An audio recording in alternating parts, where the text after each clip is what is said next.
Hi, I'm Rowena. I brought homemade soup and groceries to my parents' house, just trying to be kind. I wasn't expecting applause, but I also wasn't expecting that. Because when I turned the corner, I saw my sister kissing my husband on their porch. And my parents? They looked right at me and said, "Don't make a scene, she's family too." I stood there holding shattered glass, and I realized maybe I was never part of this family to begin with. But what they didn't know is how much I remembered and what I was about to do next. Before we dive in, tell me, where are you watching from? And what time is it? I read every comment. I hadn't planned on going. That morning, I was still in my pajamas, sipping lukewarm coffee in our quiet kitchen while the leaves outside drifted down in slow spirals, painting the backyard in gold and rust. Then I saw the leftover sourdough starter in the fridge and thought, Mom always loved fresh bread on Sundays. That was enough to get me moving. By late morning, a warm loaf sat cooling on a rack, steam still rising from the crust. I gathered a few things from the pantry, my homemade chicken soup in a mason jar, fresh apples, their favorite Vermont cheddar, and a jar of fig jam. Not fancy, just thoughtful. Something from me, the wayward daughter who always tried to show up in quiet ways.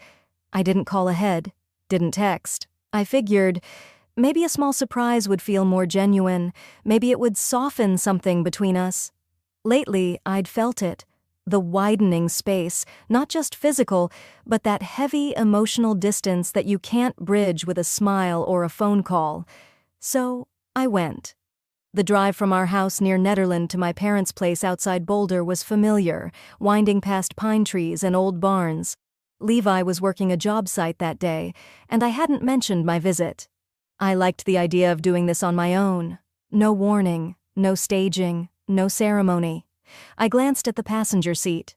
The bread was wrapped in a linen towel, still warm. I smiled to myself, thinking this is what good daughters do. Bring food, help out, be present. I'd been the helper my whole life, the youngest, the one who didn't push back, who said yes, even when it stung.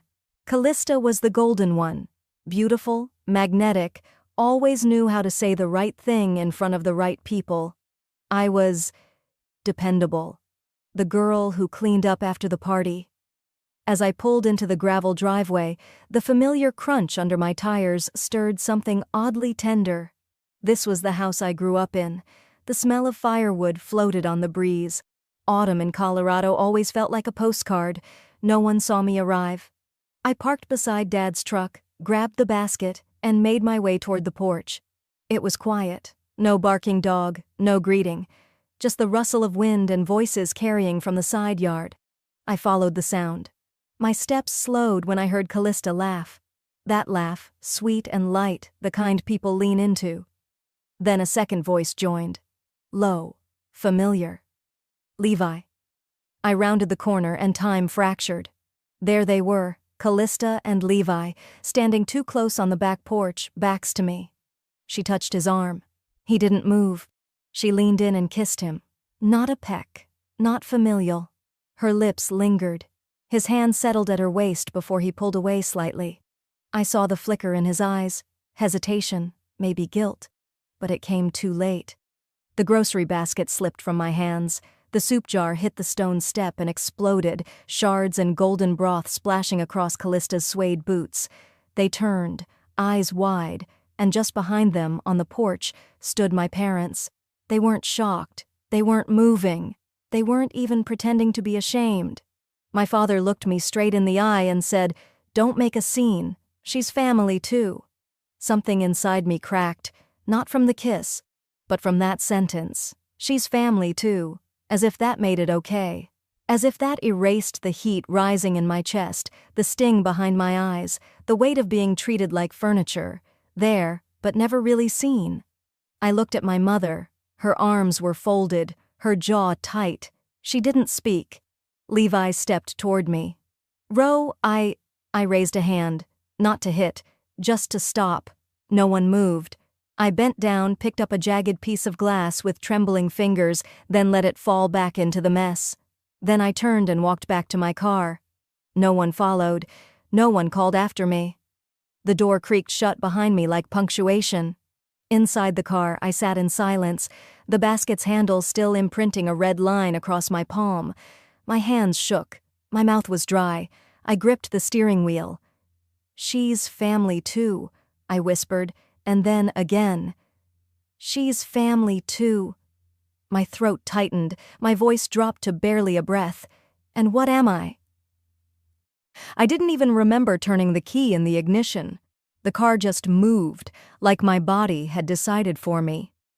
As I drove back toward Lafayette, the sun dropped low over the hills. The road blurred at the edges.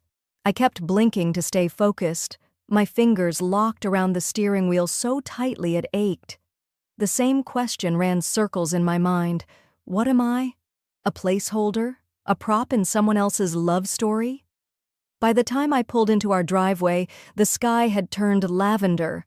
The house sat quiet, blinds drawn. I turned off the engine and just sat. For a long time. The basket from earlier still sat in the passenger seat, its contents ruined. I left it there. Inside, I dropped my keys on the counter. The silence was different now. It wasn't peaceful. It pressed in on me, heavy and sharp. I walked past the dining table, past the framed photo from our 5th anniversary trip to Glacier. I couldn't look at it. That's when I saw it. My scarf.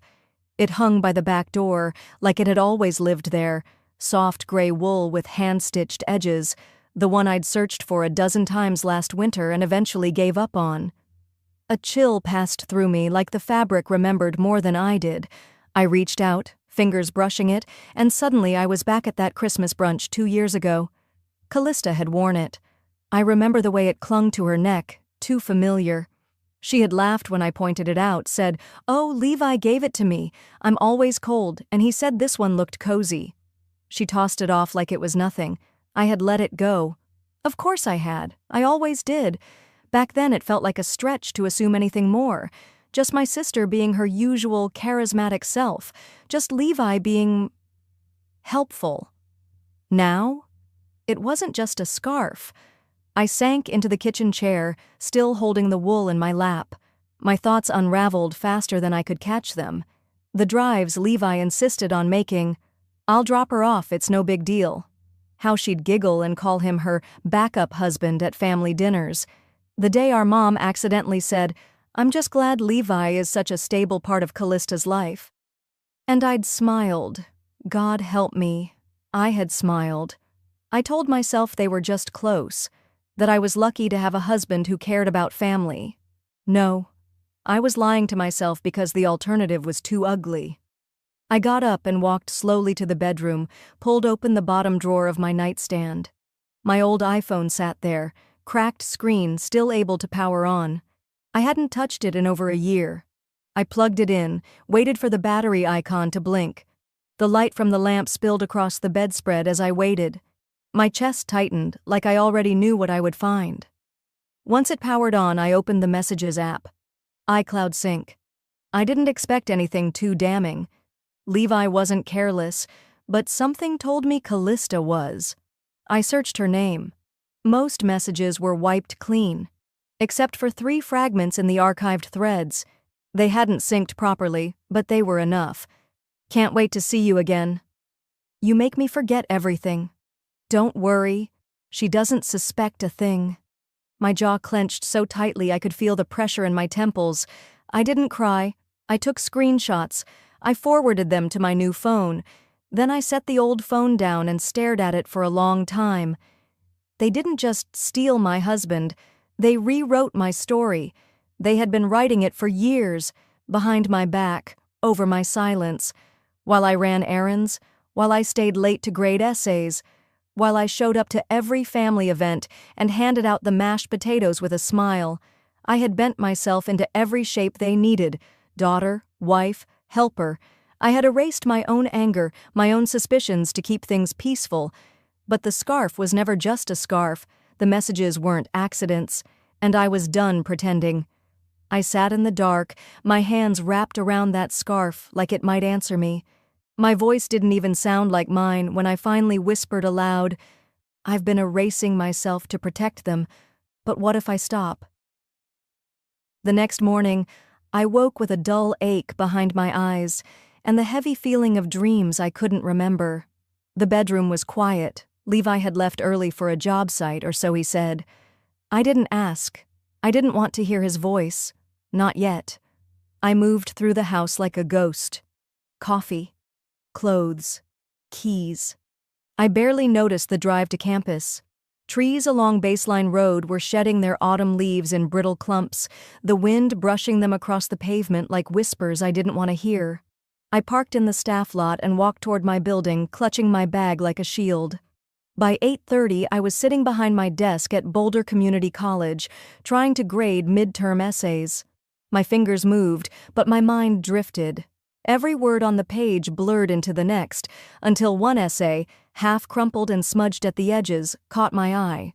It belonged to Mia, a quiet student who often sat near the back. Her topic, family loyalty versus personal truth. I started reading, expecting vague statements about honesty and obligation, but a few paragraphs in, I stopped cold.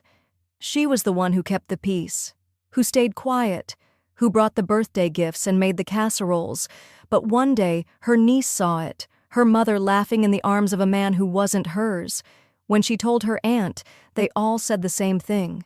Don't make a scene. Blood means silence. I read that sentence 3 times. Blood means silence. It echoed exactly what my parents had told me on the porch. Different words, same message. Don't disrupt the illusion. Be the quiet one. Again. I underlined it slowly, letting the pen drag across the page.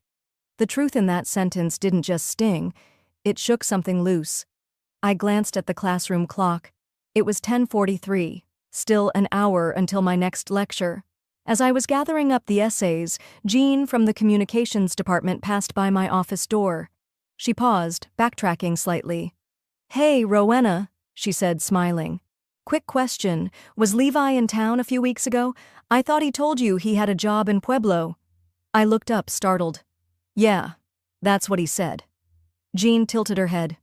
"Weird. I swear I saw him and your sister at Garden and Grain. Remember that wine bar next to the co-op? They looked like they were on a little date. I almost came over to say hi but figured you were having some kind of family catch-up." My heart didn't race. It sank, deep and heavy, like a stone dropped in still water. I forced a smile. "Maybe I was just busy that day." She nodded and waved goodbye. I waited until she turned the corner before exhaling. That same weekend, Levi had told me he'd be gone overnight, out of cell service. "Long concrete pour," he'd said. I remember cooking alone that evening, watching a documentary about famous hoaxes. When my shift ended, I didn't go straight home. I stopped at the cafe on the edge of Pearl Street, sat in the corner booth, and stirred a cup of mint tea until it went cold. I didn't check my phone. I didn't write anything in my planner. I just thought. Something was shifting inside me. Not rage, not heartbreak. Focus. By the time I got home, the house was still. Levi's truck was parked outside. He must have gone to bed early. I slipped through the door quietly, took off my shoes, and stood in the dark kitchen. I moved straight to his home office. The drawer was locked. Bottom right, the one he always said jammed. I pulled the little tin from the closet shelf, the one labeled USBs and old chargers. Inside, as I remembered, was the tiny silver key taped to the bottom. I slid it into the lock. Click. Inside were manila folders, half stuffed with receipts, statements, and a few wrinkled envelopes. I took them to the table and began sorting. Most of it was typical contractor paperwork, invoices, building supply orders, a few permit forms. But then I saw it. Silver Thistle Holdings, LLC. I didn't recognize the name, but the address listed on a rental agreement jolted me. It was in Lafayette, 1 block over from Callista's apartment. I kept reading. A bank statement showed recurring rent payments to that address, under the business name. Transfers from our joint account to a separate business checking I had no idea existed. The payments went back nearly a year. Every page felt like another needle threaded into my skin, not dramatic, not loud, just deep enough to bleed. I gathered the papers into a neat pile, took photos with my phone, then tucked them back exactly as I'd found them. No confrontation. Not yet. I didn't want them to know I knew, not until I decided what came next.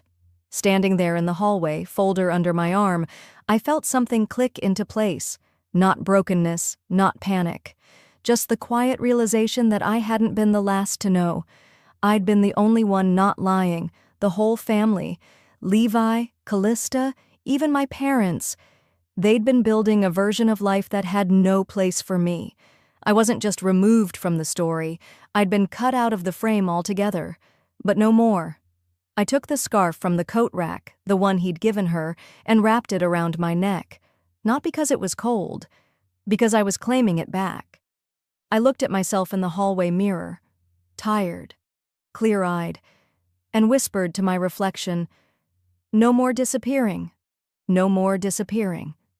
That sentence stayed with me like a stone pressed under my tongue as I stood in the grocery aisle, staring at rows of boxed pies, pumpkin, cherry, apple.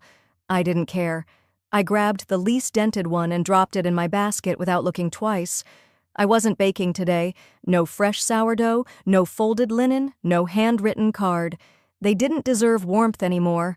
What I brought now was silence and eyes wide open. The anniversary gathering started at 4.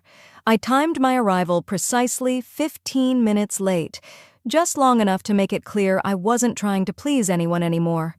The driveway was full. Uncle Mason's truck, my cousin Darcy's minivan, the usual suspects. I parked 2 doors down and walked the rest of the way with the boxed pie in one hand and nothing in the other. No smile, no peace offering. From the moment I stepped onto the lawn, I could feel it.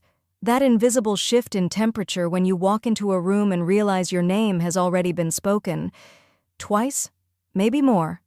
Callista stood on the back deck holding a glass of wine like it was an award. Her laugh floated across the yard, crisp, rehearsed. She was in white again, a tight satin dress that gleamed in the late sun. She always wore white to our parents' events, claimed it brought them joy. I was in slate gray. My mother hovered beside her, adjusting the table runner, while Dad chuckled with someone I didn't recognize from across the porch. Levi, of course, was by the grill, tong in hand like a stage prop. He wore that same flannel I bought him last Christmas, sleeves rolled up, posture relaxed. They all looked like a postcard I wasn't mailed. Levi was the first to notice me. He walked over, hands out like nothing had happened. "There's my girl," he said, pulling me into a hug I didn't return. He kissed my cheek, public display, cold lips, and then leaned in just slightly. "Glad you came, babe. You're gonna make today special." I didn't blink. "Didn't come for you." He gave a short laugh, like I'd told a clever joke. "Classic you," he muttered, and patted my back twice before stepping away. I set the pie down on the corner table, next to one of Callista's floral arrangements. She'd placed tiny name cards around the table settings, printed in gold script. Of course she had. I scanned the table. No name for me? Before I could move, Callista appeared beside me. "Hey sis," she said too brightly. Then, in a move I didn't see coming, she pulled me into a long, overly tight hug. Her voice dropped against my ear. "Don't ruin it for them. They're old. Just let them be happy." I pulled back slowly, holding her gaze. Her smile stayed fixed, but her eyes flickered. I didn't say a word. I didn't need to. I walked past her, through the patio door, into the kitchen to grab water. The sink was full of half-washed pans and salad tongs. I stood there, facing the window, until the screen door creaked open again, and voices drifted inside. Someone laughed about Levi, finally getting the grill right. Another voice toasted to family that sticks together. My grip tightened around the glass. No one came to greet me. No one asked how I was doing. At 5:30 the toasts began. My father stood first. 52 years married, he began, and still learning every day. Laughter. Applause. Then Mom stepped up beside him, wine in hand. "We just want to thank everyone," she said, eyes shining, "especially our girls." She turned to Callista. "Callie, sweetheart, you've always been the strong one. You stepped up when we needed help. You've been like a second daughter to us all." The silence that followed was deafening. I looked down. My glass was empty. I hadn't been served. Someone across the table, a cousin maybe, snorted into their napkin. A smirk passed from one side of the table to the other. Callista gave a gracious nod. Levi reached for her hand under the table. I stood, slowly, calmly. Straightening my coat, I looked around the table. The sun had dropped low enough that the shadows stretched long over the grass. A breeze rustled the edge of the tablecloth, lifting the corners like a breath before a scream. I kept my voice level. "I won't stay long." All heads turned. "I just wanted to see," I said, "what I'm no longer part of." The room, or porch, or whatever this stage scene was, froze. I turned toward the door without waiting for a response. My heels clicked against the deck boards. Someone whispered my name behind me, but I didn't stop. They had made me silent for years. Now they'd watch me walk away. The ride home was quiet. I didn't play music. I didn't need anything competing with the noise inside my head. My hands were cold on the steering wheel, even though the heater was on. I kept driving past familiar corners, parks I used to take Levi to, a diner where Mom once made me cry in public, and felt like a ghost sliding through a town that used to be mine. When I pulled into the driveway, the porch light was off. I hadn't realized it was already dark. I sat in the car for a long moment, watching the outline of my house through the windshield. It looked unfamiliar in the night, like someone else's place, a house staged for someone else's life. I unlocked the front door and stepped inside. No barking dog, no husband greeting me from the couch, just silence and the soft hum of the fridge. Everything was clean, too clean. That kind of clean that didn't smell like effort or lemon cleaner, just the absence of anyone living. I walked past the coat rack and caught my reflection in the mirror. My hair was still pinned from the gathering, my lipstick had worn off, leaving just the faint outline of a woman who'd tried. Who did I build this life for? I went room to room like I was searching for something, or maybe erasing something. In the hallway, I paused at the wall of family photos. There was one of me and Levi in Breckenridge, another from my graduation with Mom kissing my cheek, and Callista right behind us, always in frame. The frames felt heavier than they used to. One by one, I pulled them down. No ceremony. No hesitation. Just the quiet tap of nails hitting hardwood and the faint squeak of glass against skin. I didn't break them. I just placed them face down on the guest bed and shut the door. Then I sat down on the stairs. Not on a couch, not in a chair, just the middle step where you can see most of the house but none of it feels like yours. That's when my phone buzzed in my coat pocket. A voicemail. I didn't recognize the number at first, but the transcription preview read, "Honey, I'm so sorry." I pressed play. It was Aunt Teresa's voice. My mother's younger sister, the only one who ever sent birthday cards that actually had something handwritten. "Honey, I tried to talk them out of it, but your parents are naming Callista as the sole executor of the estate. It's already filed. She's not just the executor. She's the trustee, too. I thought you knew. I'm so sorry, sweetheart. I really thought you knew." The message ended. I didn't cry right away. I just stared at the dark screen, heart pounding like it had somewhere to go. It wasn't just a betrayal, it was a rewrite. I stood up slowly and walked toward Levi's office. There was something he'd mentioned once, months ago, maybe a year. He was proud of it.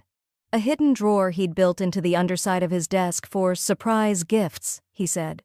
"You never know when you might want to stash something romantic," he'd winked. That drawer wasn't meant for me.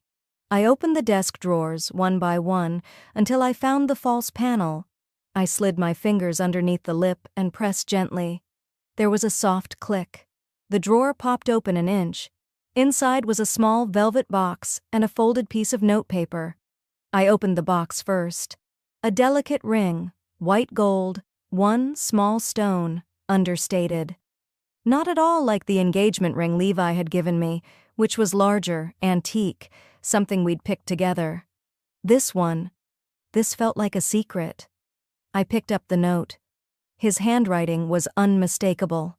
Slanted, confident. At the top, a date, 6 months before our wedding. It read, "C and I, one day, no more hiding." My knees gave out. I sank to the floor with the box in my hand, the note slipping onto my lap like ash.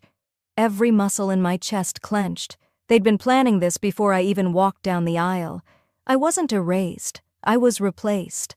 I sat there in the hallway, the office light flickering behind me, and let the truth settle over me like a second skin. It didn't sting anymore, not the way it did before. A single tear slid down my cheek. I didn't wipe it away. I didn't need to. I picked up the note, folded it neatly, and placed it in my pocket. Then I whispered to the stillness around me, "Then I'll give them something they'll never see coming." I woke up Tuesday morning before the alarm could buzz, staring at the sliver of sunlight cutting through the blinds. My eyes burned, not from sleep, but from the weight that sat behind them all night. I didn't feel broken anymore, just sharpened, like something had cracked and let the clarity in. I texted my department chair at the college that I'd be out sick. I didn't lie. Not really. Just omitted the part where I wasn't physically sick, but soul-worn, betrayed, and finally ready to act. I pulled on a gray turtleneck, loose jeans, and slipped my sunglasses over my still swollen eyes. Then I tucked the ring box, the handwritten note, and the voicemail transcript from Aunt Teresa into a manila envelope. I didn't look at them again. I just slid the envelope into my tote bag, got into my car, and drove north toward Longmont. Daniel Foster had been a friend since undergrad. He now handled estate law and trusts, made a career out of unraveling other people's secrets, all while keeping his own impeccably sealed. When I walked into his office, he stood immediately and stepped around his desk. "Ro," he said quietly, reading my face, "are you okay?" "No," I answered, sitting down, "but I think you're about to confirm something that'll help me get there." He nodded and didn't waste time with pity. I handed him the envelope and waited as he scanned the contents. He tapped a few keys on his computer, bringing up public records faster than I'd expected. "Let me check the supplemental deed filings," he muttered. Then, after a few seconds, his lips tightened. "Rowena, your name isn't on the secondary deed anymore. It was quietly removed 5 months ago." My stomach dropped. That's our trust. Our house." Daniel turned the monitor so I could see it.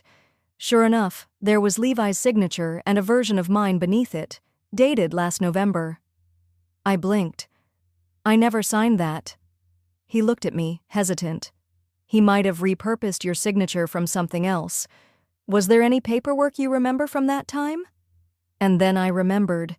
Levi had handed me a stack of documents at dinner one night, 6 pages thick. "Taxes," he'd said, "refinancing, trust updates, boring stuff. Just sign so I can get it filed tomorrow. You trust me, right?" I had smiled, signed, and passed the salad. Daniel was still watching me. That might have been it. I stared at the screen, at my own name fading from legal memory. "He used my love like a signature stamp," I murmured. Daniel didn't respond. What could he say? When I stood to leave, he pressed a hand over mine gently. "Ro, take screenshots of everything, keep records, and don't confront him until you're safe. Financially, legally, emotionally. You hear me?" I nodded. Back in the car, I didn't cry. I drove with the windows cracked and the heater on. My mind was already running ahead of me, making checklists, calculating timelines. If they could make a move in silence, so could I. By the time I reached home, it was early afternoon. Levi's truck was in the driveway. I parked beside it, calmly walked up the front steps, and let myself in. From upstairs, I heard the shower running. I didn't call out. I headed to his office and pulled open his briefcase. It wasn't even locked. Inside, neat folders labeled rental agreements, financial planning, and medical directives. I took out my phone, turned the sound off, and began photographing every document. Page after page. There were account summaries I'd never seen, checks made out to shell companies with strange names, Silver Thistle Holdings, Clovefield Management. Then I found it, Power of attorney. My signature was there.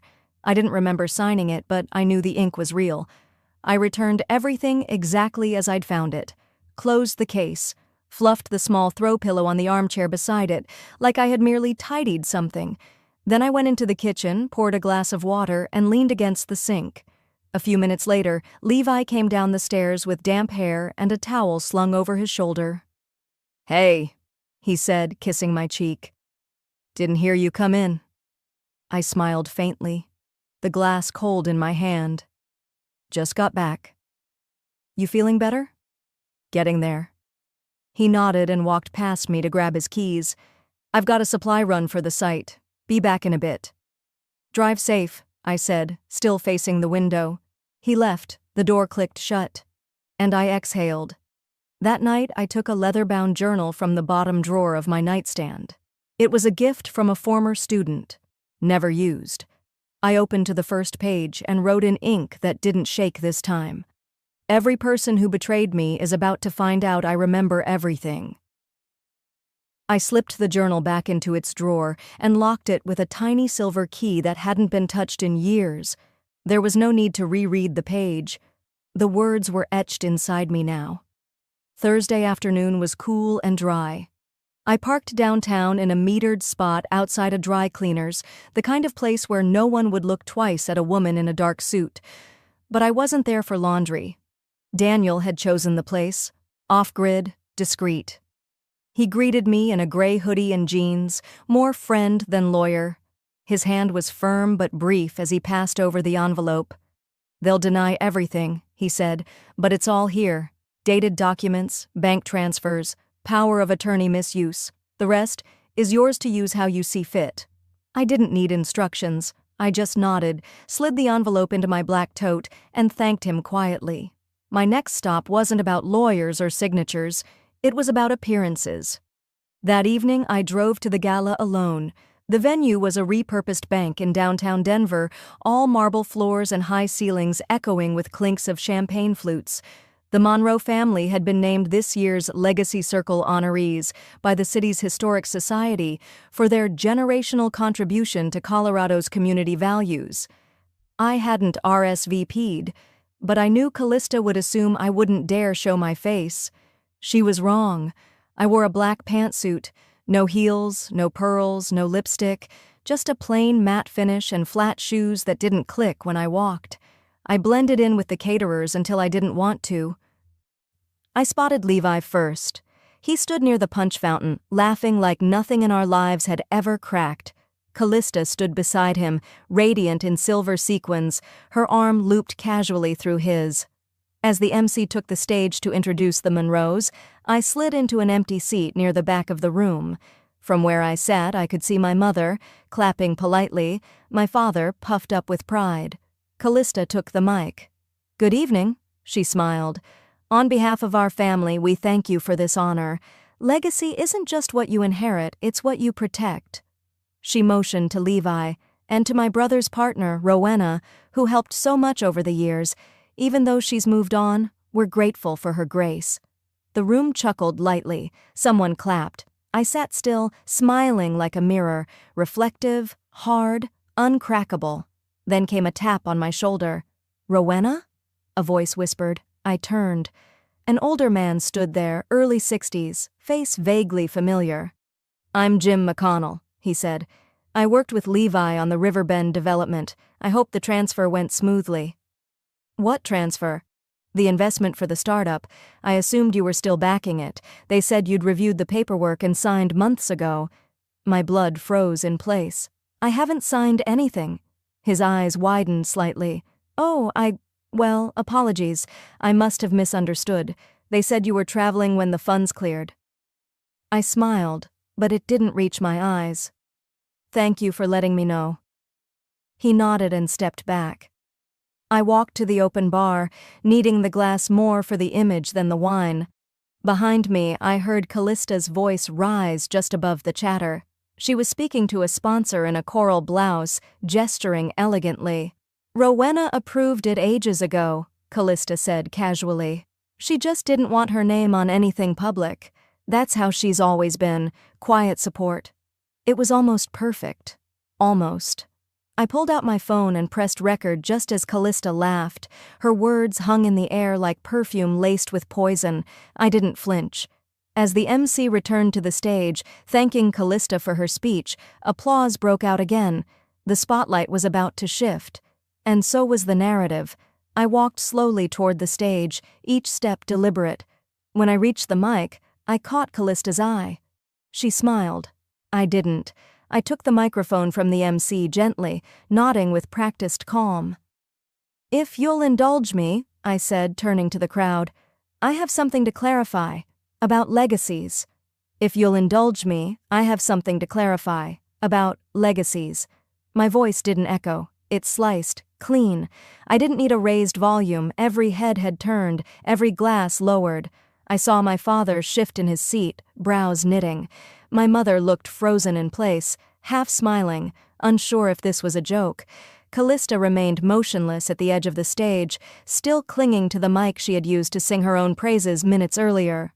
Levi, ever the showman, stood half a step behind her, polished, composed, just waiting for me to embarrass myself.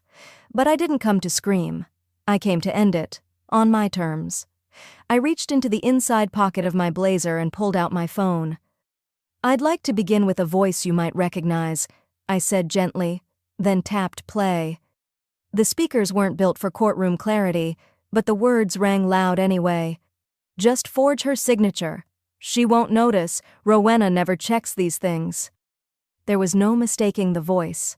Callista's casual venom floated above the room like smoke from a fire someone had thought they buried. There was a gasp near the front, a whispered, "Oh my God," from the back. Then the silence came, not from confusion, but from certainty. I let the silence stretch. I let it settle. Then, without a trace of triumph, I opened the thin, dark leather folder I'd carried up with me. Earlier this month, I revoked the power of attorney Levi requested last year, the one I signed without reading, trusting it was just for taxes. That revocation is signed, notarized, and filed with the County Clerk of Boulder. I held up the first page. A few flashes went off. "And here," I continued, "are my signed redemptions of all stake I held in the Monroe Legacy Initiative and the venture you pitched tonight. My name, my credentials, were used without my knowledge. I've since withdrawn every ounce of legal and financial attachment to the brand." I paused. "So, whatever you've built, you get to keep it. Congratulations." The air crackled. I wasn't yelling, but every sentence hit like a bell toll in a cathedral. Levi took one step forward, raising his hand like he was approaching a panicked animal. "Ro, maybe we should step off stage. We can talk." I didn't even glance at him. "You used my name, my trust, my silence. You used my reputation to build yourselves a prettier lie. And tonight, well, I'm just giving it back to you." Callista opened her mouth, closed it. Her knuckles clutched the mic, white and stiff. She didn't look like a woman in control anymore. I wasn't done. "One more thing," I said softly, pulling out a small envelope and walking across the stage. I stopped in front of Callista and Levi. "This is a check. For the wedding gift I never wanted. You can use it to buy a truth of your own. Maybe start with a mirror." I set it gently on the podium. No flourish, no theatrics. Then I turned to the audience. "You can all enjoy the rest of the evening," I said. "But I'll be leaving now. There's nothing left here with my name on it." I walked down the steps, not rushed, not defiant. Just calm. No one stopped me. No one called after me. Behind me, the applause didn't come. Not a single clap, only silence. I walked out not as their daughter, not his wife, not her shadow, but as myself. Finally. 7 days later, I woke to the sound of waves tapping against rock, the sharp caw of gulls circling a fog-smeared sky. The salt air slipped in through the cracked window of my new one-bedroom rental in Monterey. I didn't recognize the scent at first. It wasn't lavender candles or detergent or the smell of someone else's cologne on my sheets. It was air that belonged only to me now. I sat at the edge of the bed, wrapped in a borrowed fleece blanket, and let my feet touch the cold hardwood floor. For the first time in years, I wasn't bracing for footsteps behind me or a call from someone needing a favor or an explanation. I made coffee. Slowly, silently. It steamed in my cup like a small, quiet ceremony. And I drank it alone. Not lonely, just alone. The boxes I had shipped ahead were still stacked near the window, unopened. I didn't need much. When you've lost everything that never truly belonged to you, what's left is surprisingly light. Around noon, I opened the last box marked personal. Inside, under a worn paperback and a photo album I hadn't touched in a decade, was the scarf, ivory silk, delicate as breath. I hadn't seen it since Levi draped it around Callista's shoulders that night at our family dinner. My mother had given it to me during our engagement party. Her exact words, "So you'll always remember your place in this family." I did remember. I held it for a minute, letting the past flutter through my fingers like wind through a screen door. Then I folded it neatly, placed it at the back of the closet in the guest room, and closed the door. I didn't take it with me when I checked out the next day. Some things can't be cleaned. Only let go. That afternoon, my phone buzzed. A voicemail from Levi. "You didn't have to do that. We could have handled it privately." I deleted it. An hour later, a message from my father appeared. Short. Cold. "We didn't think you'd take it so personally." I stared at the screen for a long moment, then locked it and set it face down on the table. Let them sit with silence. Let them hear what they made of me in the void they left. I left the apartment just before sunset and walked 3 blocks to a tiny bookstore tucked between a plant nursery and a vintage diner. The doorbell jingled softly as I stepped inside. A woman behind the register glanced up. "You're the woman from the stage, right?" I blinked. My spine straightened, ready to deflect or deny. She smiled. "You said what a lot of us wish we could say." I smiled back, softer. "I guess I am," I said, "but I'm also the woman who just wants to start over." She nodded like she understood. Maybe she did. Later that night, back in the apartment, I pulled out a blank envelope and addressed it to myself. I tucked inside a single sheet of paper, nothing written on it, just space, room to breathe, to begin again. It was a quiet ritual, maybe even unnecessary, but I sealed it anyway and left it on the nightstand, a reminder. You owe no one your silence, only yourself your truth. Have you ever had to walk away from everyone just to hear your own voice again? Tell me in the comments. I read every one.